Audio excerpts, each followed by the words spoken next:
Bienvenue à ma deuxième vidéo de MMA. Cette vidéo-ci elle va être dans le concept pépites. J'ai eu l'idée des pépites parce que les journalistes, souvent, quand ils veulent juste amener une petite nouvelle ou un petit truc, ils disent c'est une nugget, c'est comme une petite bout d'information, ils disent c'est une nugget. Puis là, j'ai voulu traduire, j'aurais pu traduire par une croquette, mais j'ai opté pour pépite parce que je pense que c'est plus dans ce sens-là. Genre, dans une mine, tu trouves des pépites. Je pense que c'est ça. Puis aujourd'hui, le sujet, comme tu le vois dans le titre, c'est pourquoi Aldo a cessé de donner des kicks et surtout ses leg kicks qui étaient dévastateurs. Je sais pas si vous avez déjà vu les combats José Aldo contre Uriah Faber, c'était dévastateur. C'était des game changers. Uriah Faber, si vous n'avez pas vu ce combat-là, trouvez-vous ça sur Fight Pass ou sur n'importe quoi. Je pense que Faber il a eu de la misère à marcher pendant des semaines. C'était inhumain tout ce qu'il a encaissé. Puis c'est ça. Avant Aldo, il donnait une coupe de kick dans le premier round. Joe Rogan pluguait toujours à ce moment-là que Aldo aurait pu être un professionnel de soccer. Mais là, à cette heure, à la place de parler de ça, il parle de pourquoi Aldo a cessé de donner des coups de pied. Puis toutes les tout le monde m'en parle. Luke Thomas demande tout le temps ça. Jimmy Smith demande tout le temps ça. Il me semble que j'ai entendu Dan Hardy demander ça. Puis aujourd'hui, je vais amener une théorie sur pourquoi José Aldo aurait cessé de donner des coups de pied.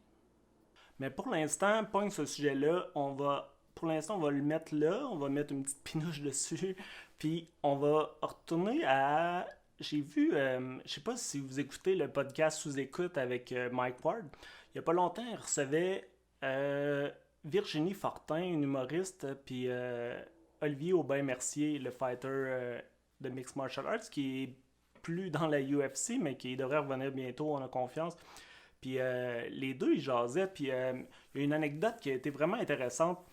Mais d'ailleurs, c'est ça, si vous écoutez, si vous suivez le podcast, il n'est pas encore sorti au grand public, mais c'est ça, ceux qui sont membres Patreon. D'ailleurs, c'est drôle, les deux seuls Patreons que je suis abonné, c'est Mike Ward puis Olivier Aubin-Mercier.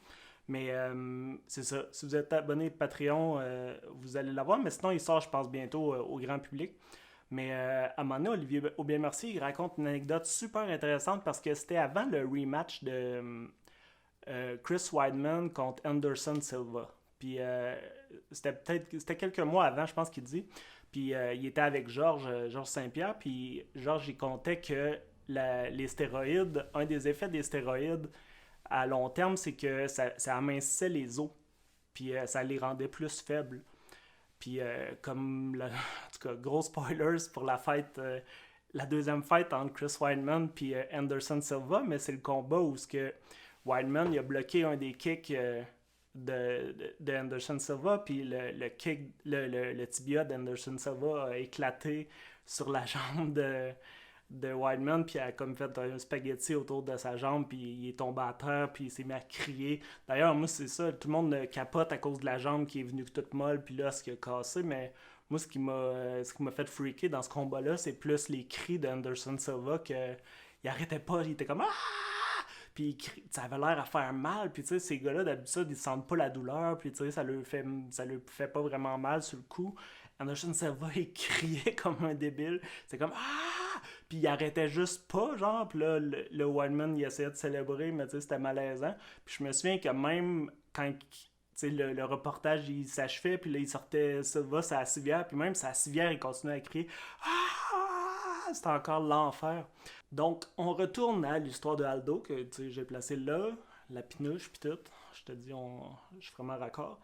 Puis, c'est ça. Donc, une théorie ça m'a tout de popé dans la tête quand il a dit ça. J'étais comme, ah! Est-ce que Aldo aurait arrêté de kicker parce qu'il aurait le même problème, pas en fait le même problème, mais la peur que la même chose lui arrive?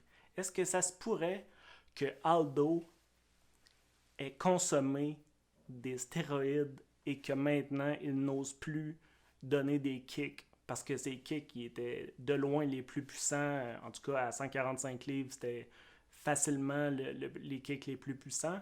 Puis pour supporter cette théorie-là, il y a quand même quelques éléments.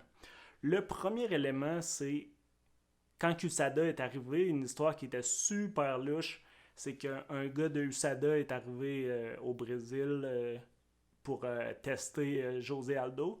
Puis quand il est arrivé pour le tester, Aldo a refusé de donner ses échantillons de sang et d'urine parce que le gars avait pas de.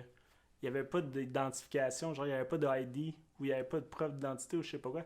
Il y avait plusieurs trucs, vous fouillerez si ça vous tente, là, mais il y avait plusieurs trucs louches qui se sont passés dans cette affaire-là. Puis finalement, Aldo, il a pas donné ses échantillons cette fois-là. Puis, pourquoi quelqu'un refuserait de.